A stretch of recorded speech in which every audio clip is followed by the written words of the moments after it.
Bismillahirrahmanirrahim. Assalamualaikum warahmatullahi wabarakatuh.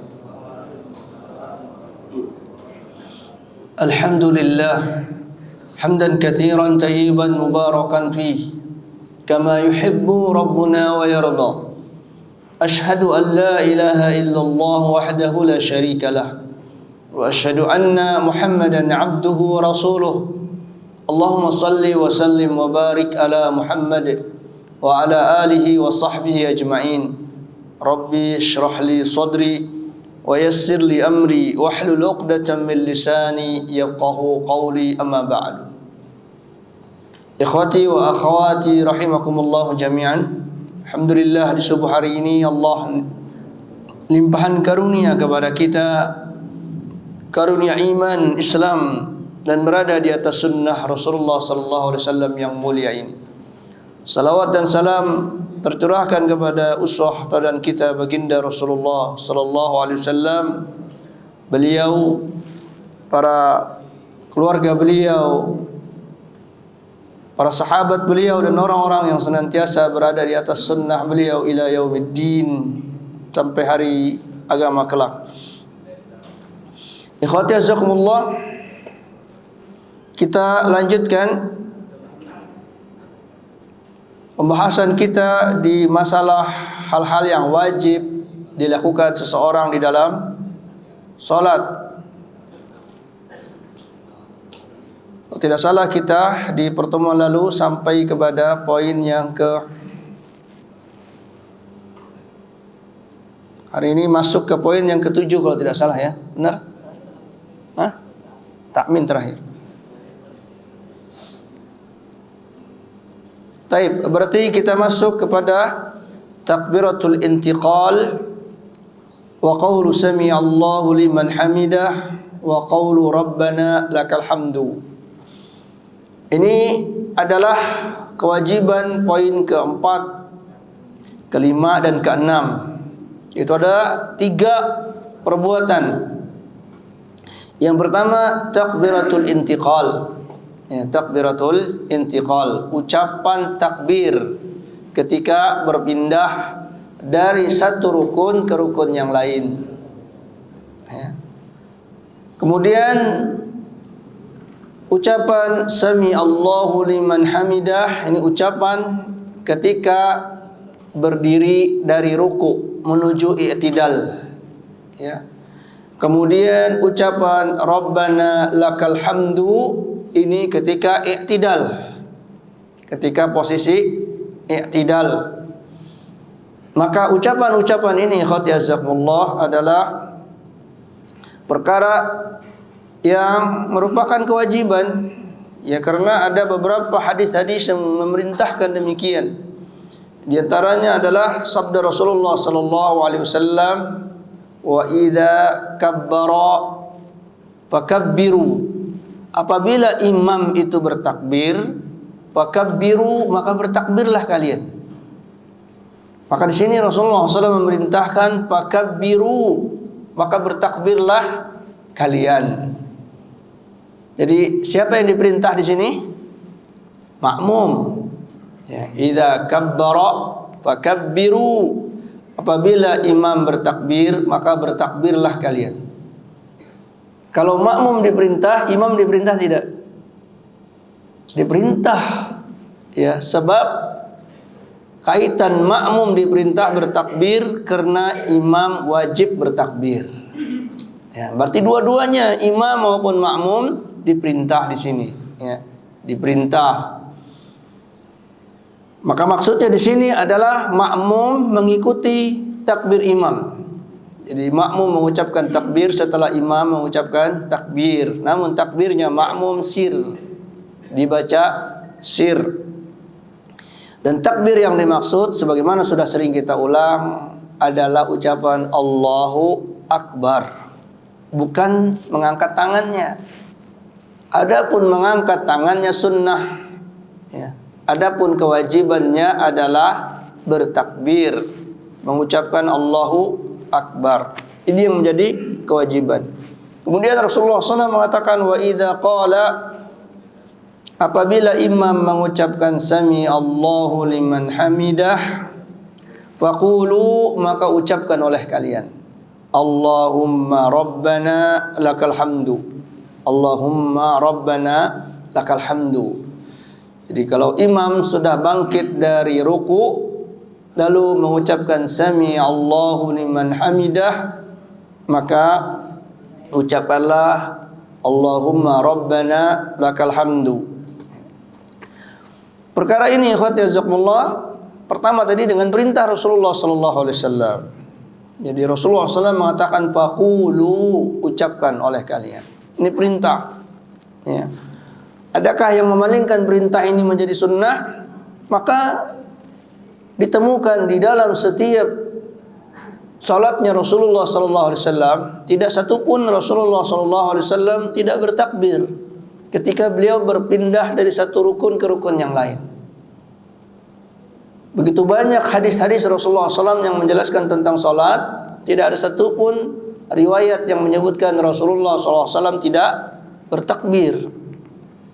Sebagaimana disebutkan dalam hadis Abu Hurairah radhiyallahu anhu, qala, berkata Abu Hurairah, kana Rasulullah sallallahu alaihi wasallam idza qama ila as-salati yukabbiru hina yaqum. Adalah Rasulullah SAW selalu jika berdiri untuk salat, maka beliau bertakbir ketika beliau berdiri. Maksudnya takbiratul ihram. Thumma yukabbiru, kemudian beliau bertakbir lagi hina yarka'u, ketika beliau ruku. Jadi ketika beliau hendak ruku, maka beliau bertakbir. Dan sudah kita katakan di sini khawati azakumullah, mahalut takbir, tempat bertakbir itu adalah al-intiqal, ketika berpindah. Ya, ketika berpindah tersebut. Jangan bertakbir ketika sudah berada di posisi rukun. Ya, seumpama orang sholat, ketika dia sudah ruku baru dia Allahu Akbar, ini keliru. Ya, atau dia sudah sujud baru bunyi Allahu Akbar, ini keliru. Ya, sebab itu bukan bacaan ruku, bukan bacaan sujud. Maka tempatnya jangan di ruku, jangan di sujud. Maka dibaca apa? Ketika bergerakan hendak menuju ruku. Jadi Allahu Akbar. Dan yang terbaik adalah al-isba', yaitu mengenyangkan bacaan tersebut di sela-sela perpindahan. Jadi Allahu Akbar. Dan yang dia panjangkan adalah lafaz lam di lafzul jalalah. Allahu Akbar. Jadi seperti itu. Kalau dia dari i'tidal menuju sujud, panjang lagi tuh. Allahu Akbar. Jadi seperti itu, isba', ya. Paling tidak, ya, kalau dia khawatir didahului oleh makmum, paling tidak ketika dia sudah berposisi hendak turun, lalu dia ucapkan Allahu Akbar. Jangan dia ucapkan ketika dia sudah sujud, ya. Maka ini keliru. Maka disebut dengan takbiratul intiqal. Ya, karena disebut summa yukabbiru hina yarka'. Ya, Rasulullah bertakbir ketika beliau hendak ruku. Ya, ketika beliau hendak ruku. Wa yaqulu, dan bila mengucapkan sami Allahu liman hamidah, ini sebagai ganti takbir di posisi berdiri dari ruku menuju i'tidal. Hina yarfa'u salbahu minar ruku, ketika beliau mengangkat tulang belakang beliau ketika ruku, jadi berdiri untuk i'tidal. Tsumma yaqulu wa huwa qa'imun, lalu kemudian Rasulullah SAW mengucapkan ketika beliau sudah posisi berdiri i'tidal, Rabbana lakal hamdu. Ya. Tsumma yukabbiru hina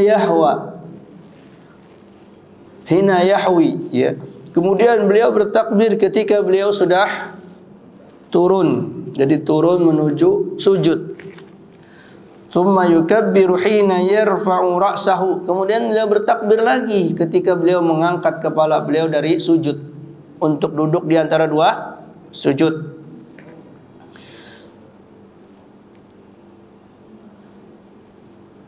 Tsumma yukabbiru hina yasjud. Kemudian beliau bertakbir lagi ketika beliau sujud.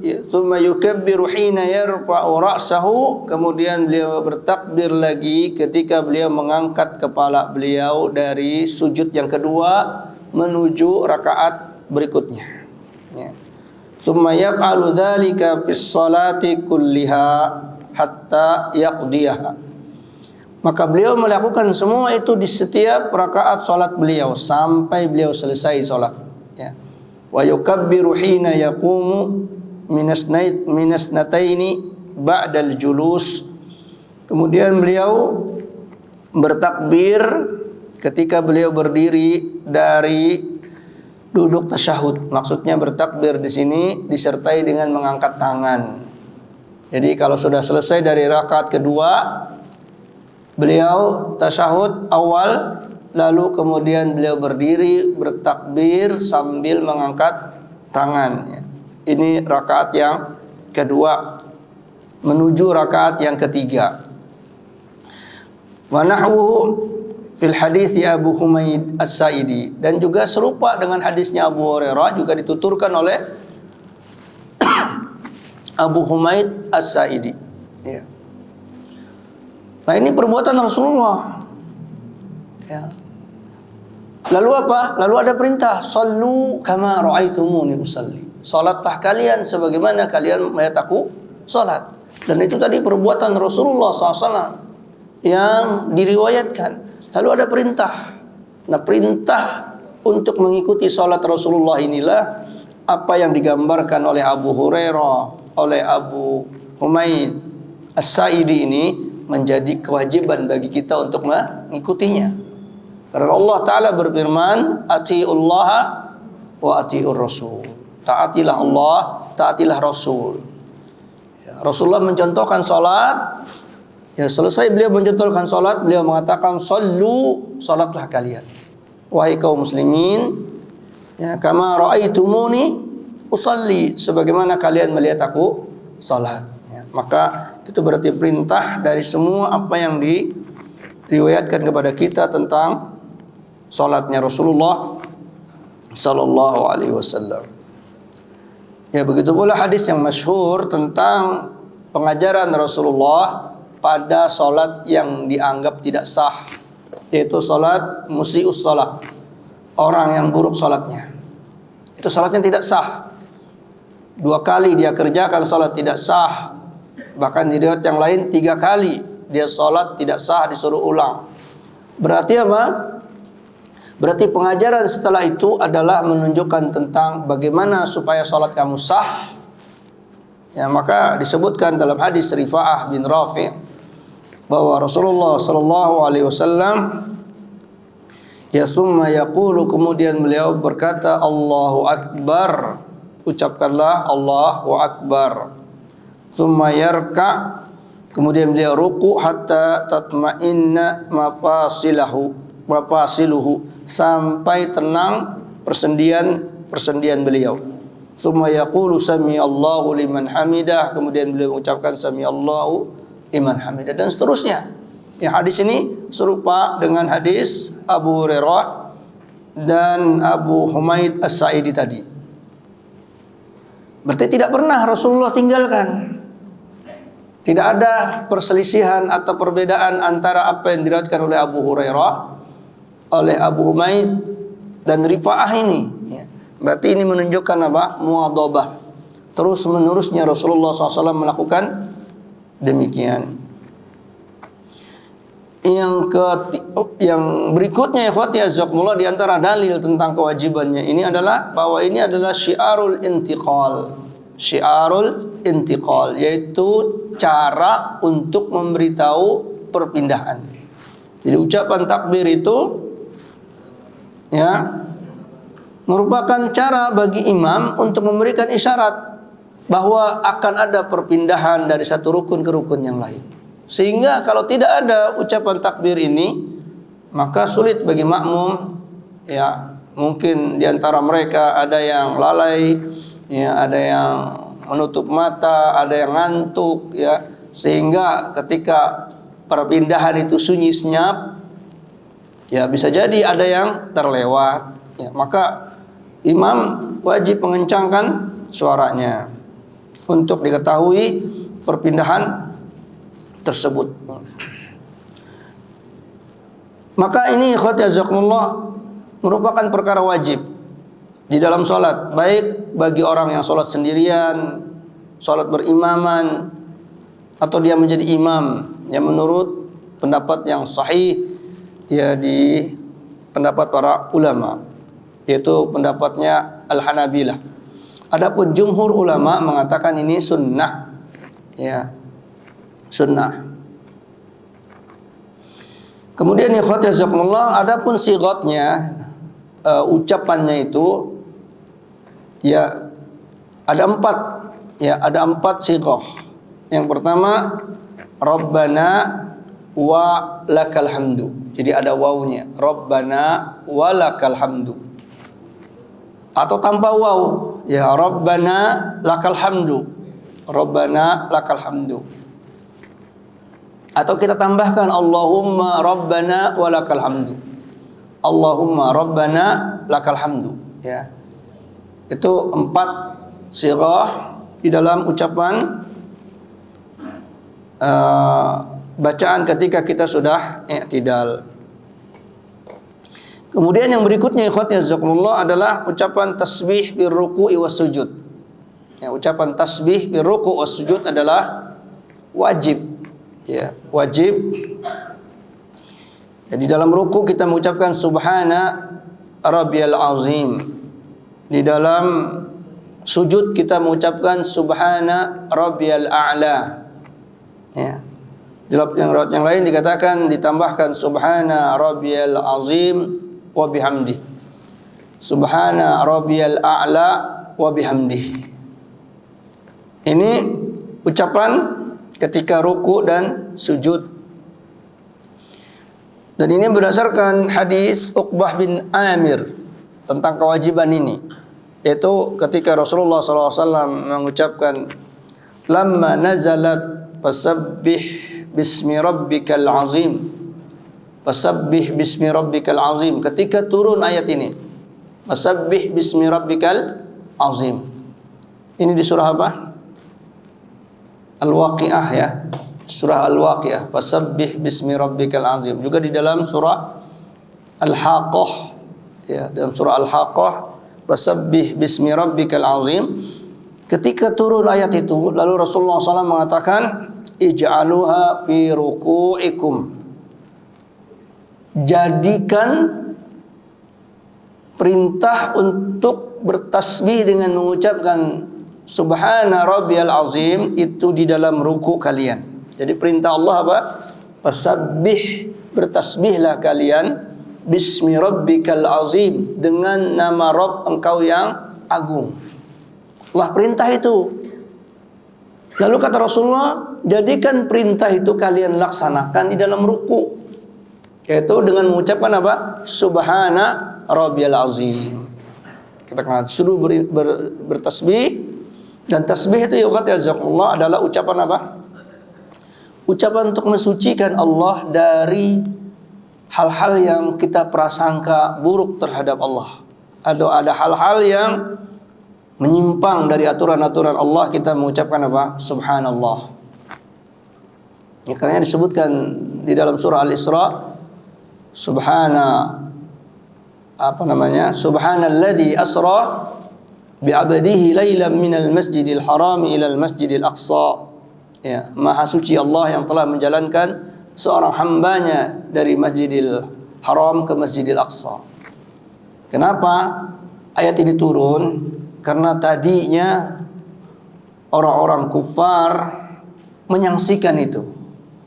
Ya, masa ada orang bisa berjalan dari Masjidil Haram ke Masjidil Aqsa di masa itu dalam waktu 1 malam, ya bahkan kurang, kemudian naik ke Sidratil Muntaha.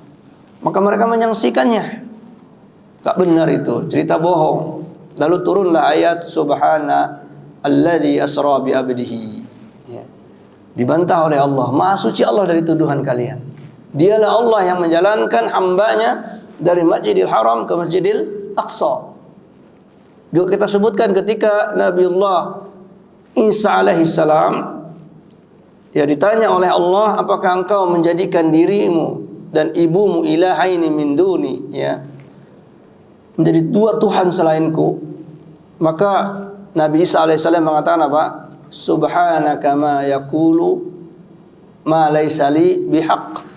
Maha suci aku mengucapkan sesuatu yang tidak hak untuk aku ucapkan. Itu tidak benar, ya. Maka Subhana Rabbiyal Azim ini kita mensucikan Allah dengan mulut kita, lalu kita mensucikan dan mengagungkan Allah dengan perbuatan kita, yaitu kita melakukan perbuatan hina, menundukkan kepala kita. Karenanya ikhwati azakumullah, ruku dan sujud tidak boleh diberikan kecuali hanya kepada Allah. Karena itu adalah penghinaan diri, hanya ditujukan kepada Allah Subhanahu wa taala. Adapun ihtiram kepada sesama manusia boleh dilakukan, tapi tidak boleh sampai pada tingkatan ruku dan sujud. Ya, kalau sekedar dia menundukkan kepalanya sedikit, tidak sampai kepada bentuk ruku dan sujud, maka dibolehkan. Tapi kalau sudah ruku sujud, maka itu hanya kepada Allah Subhanahu wa taala. Bahkan kepada Rasulullah pun tidak boleh. Ya, bahkan kepada suami pun yang seorang istri harus taat tidak boleh. Dan tidak boleh di situ orang baca Al-Qur'an. Ya, tidak boleh orang baca Al-Qur'an sambil ruku, sambil sujud. Ya, karena Al-Qur'an kalamullah. Quran itu adalah firman Allah Subhanahu wa taala, mulia, agung. Ya, kehormatan Al-Qur'an dari semua ucapan, ya, kafadlil khaliq alal makhluk, seperti keutamaan pencipta dengan makhluk. Maka tidak sembarangan kita membaca Al-Qur'an, maka ada adab-adabnya. Maka tidak boleh kita baca Al-Qur'an itu diletakkan di lantai, ya. Baca Al-Qur'an diletakkan di lantai, tidak, ikhwati jazakumullah. Bahkan sejajar, mohon maaf, dengan kemaluan kita saja kita baca Al-Qur'an, Al-Qur'an ditaruh di paha, ya, naikkan, muliakan, ya, karena dia beda, ya, dia kalamullah, ya. Maka ketika ruku pun tidak boleh dibaca itu. Kenapa? Karena dia kalamullah, mulia, agung, ya.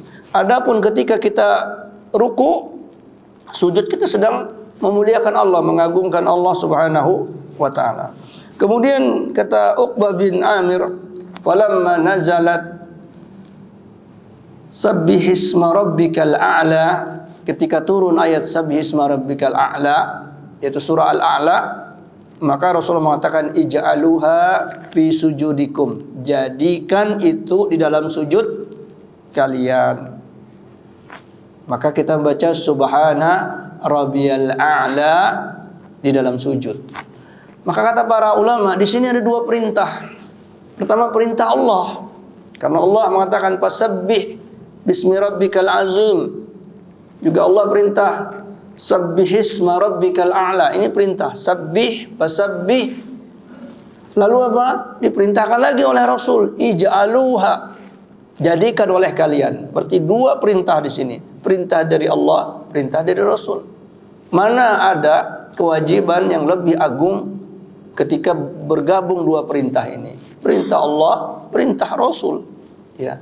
Maka di sini para ulama mengatakan inilah dalil tentang wajibnya membaca subhana rabbiyal azim di dalam ruku dan subhana rabbiyal a'la di dalam sujud. Ya. Jadi sekurang-kurangnya itu ketika kita ruku, ketika kita sujud. Bagaimana kalau diganti dengan bacaan-bacaan yang lain? Maka bacaan-bacaan yang lain sunnah. Ya, bacaan-bacaan yang lain sunnah. Artinya kalau diganti dengan bacaan lain, maka jatuh kewajiban tadi, ya, kewajiban subhana rabbiyal azim berganti dengan bacaan yang lain. Tapi kedudukan bacaan yang lain ini sebagai pengganti sunnah. Tapi utamanya kalau dia tidak hafal yang lain maka ini menjadi kewajibannya. Walaupun hadis yang tadi, hadis Uqbah bin Amir ini ada sedikit kelemahan di dalam sanadnya, namun dia maknanya ini mencocoki banyak hadis-hadis yang lain. Ya, di antaranya hadis Ibnu Abbas. Ibnu Abbas mengatakan bahwa Rasulullah SAW pernah berkata, "Ala wa inni nahaitu an aqra'al Qur'ana raqi'an aw sajidan." Ketahuilah sungguhnya aku melarang kalian, kata Rasulullah, untuk membaca Al-Quran ketika ruku, ketika sujud.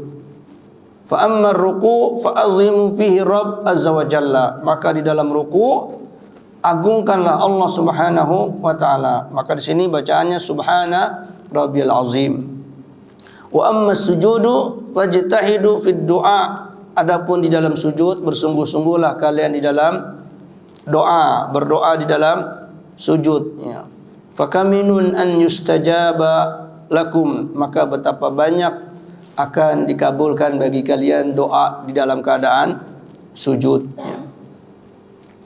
Juga hadis Hudzaifah ibn Yaman, qala, dia berkata, "Shalaitu ma'an Nabi sallallahu alaihi wasallam." Aku salat bersama Nabi sallallahu alaihi wasallam. Fakana yaqulu fi ruku'ihi, adalah beliau mengucapkan di dalam ruku' beliau subhana rabbiyal azim, wa fi sujudihi, dan dalam sujud beliau mengucapkan subhana rabbiyal a'la. Ya. Maka ini mencocoki dengan hadis Uqbah tadi, ya. Adapun jumhur ulama yaitu mazhab Asy-Syafi'i, mazhab Maliki, mazhab Hanafi mengatakan bahwa bacaan tasbih ini adalah sunnahnya, laisa biwajib. Alasan mereka tidak diajarkan oleh Rasulullah ketika Rasulullah membetulkan salat orang yang buruk. Rasulullah cuma nyuruh sujud, nyuruh ruku, tapi tidak ada di situ perintah untuk membaca di dalam ruku, di dalam sujud, ya. Sehingga apa-apa yang tidak disebut di dalam hadis musii'us shalah maka itu dianggap sunnah, ya. Wallahu a'lam.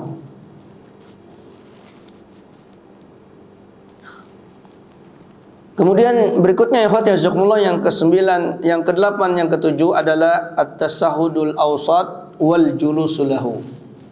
Membaca tasyahud dan duduk untuk tasyahud.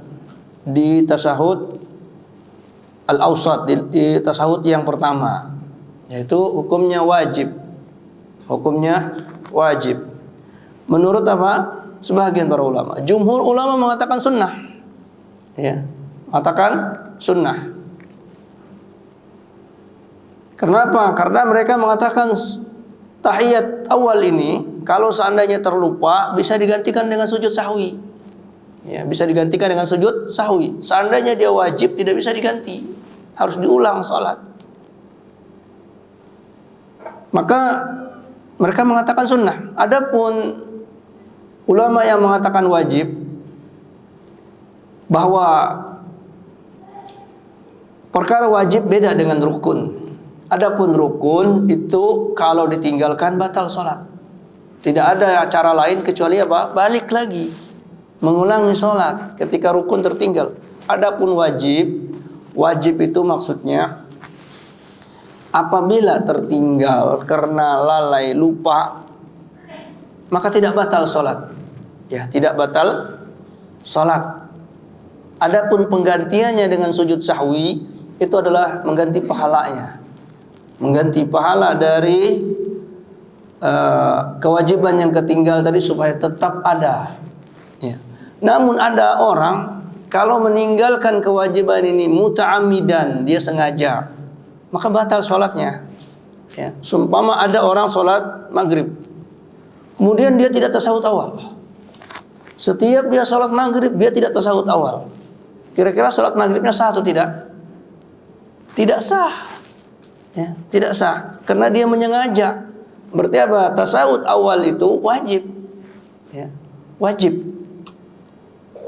Berbeda seumpama ada orang sholat, dia tidak pernah mengangkat tangan. Ya cuma takbir saja, Allahu Akbar. Ya. Ketika mau ruku Allahu Akbar, tidak mengangkat tangan. Sengaja. Salatnya sah atau tidak? Sah. Berbeda dengan tasahud. Kalau antum lihat ada orang salat Isya enggak pakai tasahud awal, hari ini mungkin dia lupa. Besok lagi jadi imam, begitu lagi. Kira-kira antum mau jadi makmum? Enggak, ini salat orang apa? Tidak sah. Berarti kalau berulang-ulang itu sengaja dia. Berarti apa? Itu wajib. Ya, wajib. Maka yang benar di dalam masalah ini adalah tasahud awal itu adalah wajib. Tapi bukan rukun. Artinya apa? Kalau dia tertinggal lupa, salatnya tetap sah. Kalau lupa. Tapi kalau dia menyengaja meninggalkannya, maka batal salatnya. Kemudian ya, Rasulullah SAW mengatakan, "Faida jalasta fi wasatis salah," apabila engkau telah duduk di pertengahan salat, fatma'in, maka tenanglah engkau, waqtaris fahdaka al-yusra summa tasyahhud, maka tenanglah engkau, lalu engkau jadikan pahamu yang kiri sebagai alas, summa tasyahhud, kemudian bertasyahudlah engkau, itu membaca tasyahhud.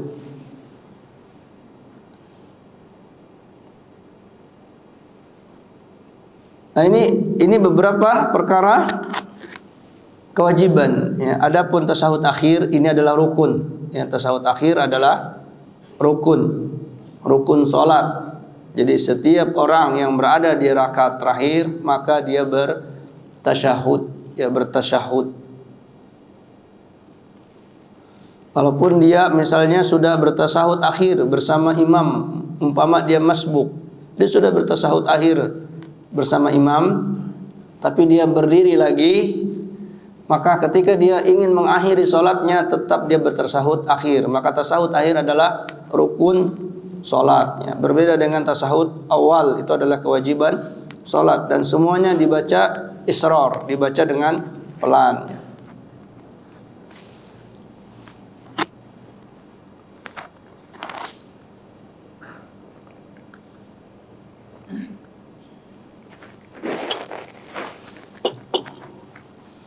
Kemudian yang berikutnya ya ikhwati jazakumullah adalah sunanus shalah, sunnah-sunnah salat. Sunnah-sunnah ini adalah perbuatan atau ucapan yang dianjurkan untuk dikerjakan di dalam salat, yang akan diberikan pahala ketika dikerjakan dan tidak membatalkan salat ditinggalkan walaupun sengaja, ya. Walaupun sengaja meninggalkannya tidak membatalkan salat. Wala yusra'u bitarkiha sujudus sahwi. Nah, sebelum saya masuk ke situ, pendapat dari mazhab Asy-Syafi'i, mereka membagi salat itu cuma dua, ya. Kalau enggak rukun maka sunnah. Rukun dan sunnah saja. Sunnah mereka bagi menjadi dua, sunnah ab'ad dan sunnah hay'ah. Sunnah ab'ad berarti sunnah bahagian-bahagian dari sholat. Sunnah hay'ah yaitu kesunahan yang ada bentuknya, terlihat, ya. Seperti apa? Tahiyat awal. Maka di situ ada bentuknya, ada duduknya, ada memberikan isyarat dengan tangan sehingga bentuknya terlihat. Itu disebut sunnah.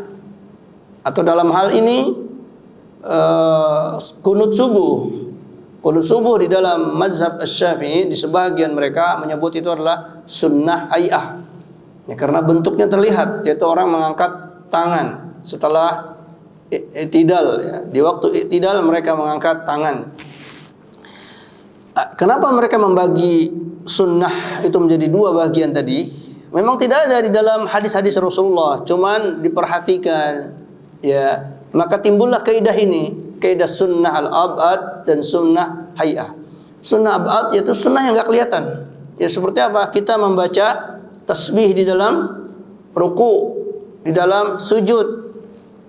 Seandainya ada orang sujud lalu dia sujud di situ, kemudian dia mengerjakan tasbih dan tidak mengerjakan tasbih, kelihatan nggak Pak? Nggak kelihatan, dia kena sihir juga, ya. Nggak kelihatan apakah dia tinggalkan, apakah dia kerjakan. Ya. Maka ini apa? Sunnah ab'ad, tidak terlihat. Tapi kalau seandainya orang nggak mengerjakan tahiyat awal, kelihatan tidak? Kelihatan, karena ada bentuknya. Begitu pula ketika orang tidak kunut, ya, dia tidak kerjakan, kelihatan atau tidak? Kelihatan. Oh, dia langsung sujud. Maka dua-dua ini yang hay'ah itu diganti dengan sujud sahwi, ya, di sebahagian mereka.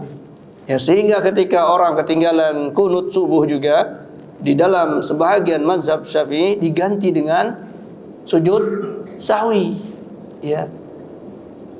Ketika ditanya ada nggak dalil bahwa Rasulullah SAW kunut subuh lalu kemudian lupa kunut subuh diganti dengan sujud sahwi, secara detil atau secara realitas seperti itu tidak ada. Tetapi ada dalil ketika Rasulullah SAW lupa tasahud awal, lalu beliau ganti dengan sujud sahwi. Loh, itu kan di tahiyat awal. Maka mereka katakan apa? Bahwa tahiyat awal itu adalah sunnah hay'ah, sunnah yang kelihatan. Maka kunut juga itu sunnah hay'ah, ada bentuknya. Ada bentuknya, maka dikiaskan. Rasulullah nggak pernah lupa, kata mereka, dalam kunut. Ya, maka tidak ada dinukil beliau lupa kunut lalu sujud sahwi. Tetapi kaidahnya sama dengan apa?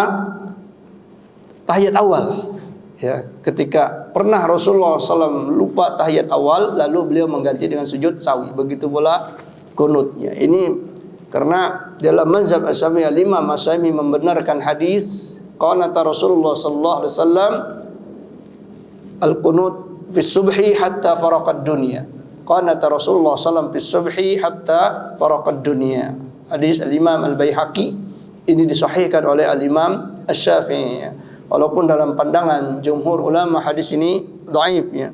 Namun ini yang kita ajarkan atau kita kasih tahukan tentang kaidah di dalam mazhab Asy-Syafi'i. Jadi jangan heran ketika antum melihat ada orang lupa kunut subuh lalu kemudian diganti dengan sujud sahwi.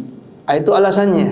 Ya, alasannya dalil, ya karena di dalam mazhab itu ikhwati jazakumullah, dalil itu bukan hanya dari Al-Qur'an atau hadis, tapi kaidah-kaidah yang dibentuk di dalam mazhab itu menjadi dalil. Ya. Dan terjadi kias di dalam permasalahan tersebut seperti kaidah sunnah ab'ad, sunnah hay'ah. Maka ini menjadi kaidah. Dan mana yang ditinggalkan dari sunnah tersebut? Kalau sunnah ab'ad enggak ketahuan dia tinggalkan atau dia kerjakan, karenanya enggak diperintahkan untuk sujud sahwi. Tapi kalau sunnah hay'ah, sunnah yang kelihatan bentuknya, maka digantilah dengan sujud sahwi. Itu dalam mazhab al-Imam Asy-Syafi'i atau Syafi'iyah, ya. Namun di dalam jumhur ulama telah dinukil bahwa Rasulullah sallallahu alaihi wasallam mengganti tahiyat awal ketika terlupa dengan sujud sahwi, ya. Karena kalau imam lupa sujud tahiyat awal langsung berdiri, maka jangan dipaksa imam itu untuk duduk lagi, karena itu bukan wajib, ya, bukan rukun, ya. Maka diganti nanti dengan sujud sahwi, ya. Kemudian sunnah-sunnah salat, diantara sunnah salat adalah al-qiraah ba'dal Fatihah, ya. Itu ijma' para ulama, nggak ada berbeda. Bacaan surah setelah Al-Fatihah itu sunnah. Seandainya ada orang salat isya, ya, salat maghrib, salat zuhur, salat asar, cuma baca Al-Fatihah saja, nggak ada surahnya, rakaat pertama, rakaat kedua, rakaat ketiga dan seterusnya, dia langsung ruku, maka salatnya sah, ya. Cuman pahalanya kurang, ya, pahalanya kurang. Maka para ulama dikatakan, ya, ijma' di dalam masalah ini, tidak ada perbedaan. ya, bahwa membaca surah setelah Al-Fatihah itu sunnah. Ya, sunnah dilakukan di mana? Di 2 rakaat pertama. Ya, di 2 rakaat pertama. Dan ahyanan dan boleh kadang-kadang kita baca di rakaat ketiga dan keempat. Ya, ketiga dan keempat pun kita baca. Kalau seandainya kita sholat Isya misalnya, atau sholat zuhur, sholat asar, itu setelah Al-Fatihah baca surah rakaat pertama. Naik lagi rakaat kedua, setelah Al-Fatihah baca surah lagi. Nanti di rakaat ketiga baca Al-Fatihah, baca surah lagi. Di rakaat keempat juga baca Al-Fatihah, baca surah lagi. Boleh. Ya, tapi yang umum adalah di 2 rakaat pertama. Tapi boleh sesekali untuk dilakukan di rakaat ketiga dan keempat. Untuk apa? Untuk mengikuti sunnah. Karena Rasulullah SAW pernah melakukan itu. Ya. Disebutkan di dalam hadis Abu Sa'id Al-Khudri. Abu Sa'id Al-Khudri bahwa Rasulullah SAW kana yaqra'u di salati zuhri, adalah Rasulullah SAW ketika salat zuhur beliau membaca fi rak'atainil awalaini, di 2 rakaat pertama, yaitu rakaat 1 dan kedua, fi kulli rak'atin, di setiap rakaatnya itu qadra 30 ayat, 30 ayat. Nah, kita salat zuhur berapa ayat yang kita baca?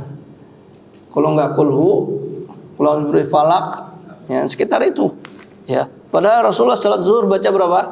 30 ayat di rakaat pertama dan di rakaat yang kedua. Ya, kemudian apa? Wa fil ukhrayaini, dan di 2 rakaat berikutnya, yaitu rakaat 3 dan keempat, qadra 15 ayat, 15 ayat.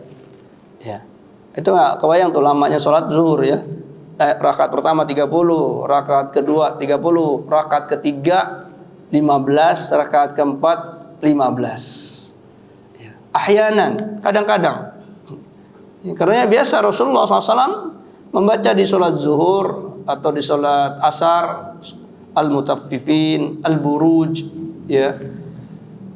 Ya, berbeda dengan kita, ya biasa bacanya di bawah, wadduha ke bawah ya. Itu yang biasa dibaca. Tapi Rasulullah SAW justru sering membaca di atas wadduha, ya. Di bawah an-naba, ya, al-mufassalat, ya. Kemudian ikhwati jazakumullah, membaca ayat ini diwajibkan untuk tartil, ya. Sebagaimana firman Allah Ta'ala, warattilil Qur'ana tartila. Bacalah Al-Qur'an itu dengan tartil. Apa itu tartil? Di sebagian para ulama mengatakan tartil itu adalah i'ta'u haqqil huruf wa mustahiqiha, memberikan hak huruf dan mustahik huruf. Apa itu hak huruf? Hak huruf adalah makharijil huruf wa sifati. Ya, tempat huruf dan sifat huruf harus benar ketika mengucapkan, ya. Ya, seperti huruf sad, ya, huruf sin, ada sifat-sifatnya, ada makhrajnya, ya. Kemudian mustahik huruf apa? Itu berubahnya keadaan huruf ketika bertemu dengan huruf yang lain, ya, sehingga terjadi idgham, terjadi gunnah, terjadi ikhfa. Maka dibaca tartil begitu, dengan hak huruf dan mustahik huruf, wajib.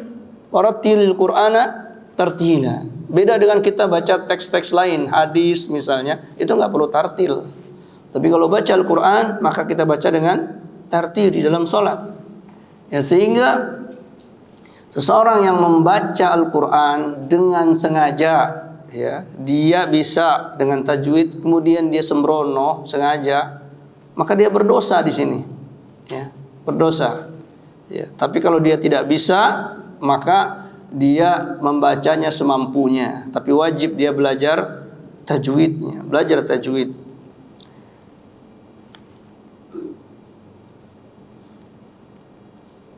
Di antara dalil-dalil tentang apa yang dibaca oleh Rasulullah SAW di dalam salat, ya, beliau membaca ayat-ayat yang tadi kita sebut, ya. Di dalam hadis Hudzaifah dikatakan, "Shalaitu ma'an Nabi SAW dzata lailatin." Saya salat di belakangnya Rasulullah SAW pada satu malam. faftaha al-Baqarah, maka beliau membuka bacaan salat itu dengan surah Al-Baqarah.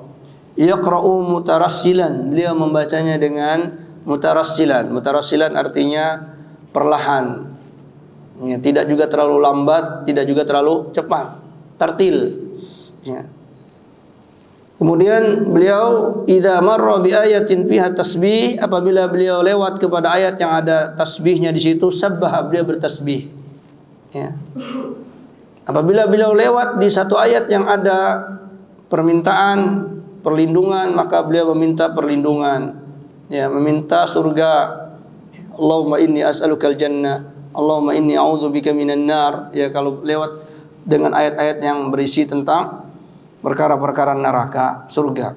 Adapun di tempat-tempat yang lain, ya, maka disebutkan ada riwayat-riwayat Rasulullah SAW ketika membaca alaysa dzalika biqadirin ala ayyuhyiyal mauta di dalam surah Yasin, maka beliau membaca subhanaka fabala. Subhanaka fabala. Ini bukan ayat, tapi beliau menyaut ayat tersebut. Karena apa? Tadabbur. Beliau merenungi ayat tersebut. Tidaklah yang demikian mampu dilakukan oleh zat yang bisa menghidupkan yang mati. Maka Rasulullah menjawabnya, ya, subhanaka, maha suci engkau, bala fabala, ya. Namun ada kebiasaan-kebiasaan orang-orang ketika mendengar ayat lalu mereka jawab, tapi ini tidak ada dalilnya. Ya, di antaranya mereka membaca alaisallahu bi ahkamil hakimin, lalu mereka jawab bala, ya, wa ana ala dzalika minasyahidin misalnya. Ini tidak dinukil riwayat demikian. Ya, juga ketika membaca fa bi ayyi haditsin ba'dahu yu'minun, lalu dia mengatakan amanna billah, itu tidak dinukil. Ya, maka hal-hal ini yang tidak kita ketahui selain permintaan perlindungan kepada Allah, kemudian meminta surga, maka yang lain-lainnya kita batasi dengan apa yang ada di riwayat saja, ya, karena kita khawatir menambah-nambah, ya. Nah, ini ikhwati azakumullah beberapa perkara yang bisa kita sebutkan di kesempatan kali ini. Ya. Kalau ada pertanyaan, falyatafaddal, maskura, silakan.